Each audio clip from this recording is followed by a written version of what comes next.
బొరుసు నిజం మరి. అందని ద్రాక్ష పుల్లన. అయితే విలువిద్యలో ఎదురులేని బాణంగా నిలిచిన ఏకలవ్యుడు బొమ్మను గురువుగా చేసుకొని ఎదురులేని బాణంగా నిలవలేదా విలువిద్యలో? అందని వాటికై అర్రులు చాచి అభాసుపాలై అగాధాల్లోకి చేరనూ వచ్చునేమో మరి.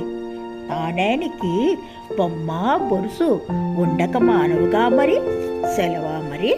MPL times channel.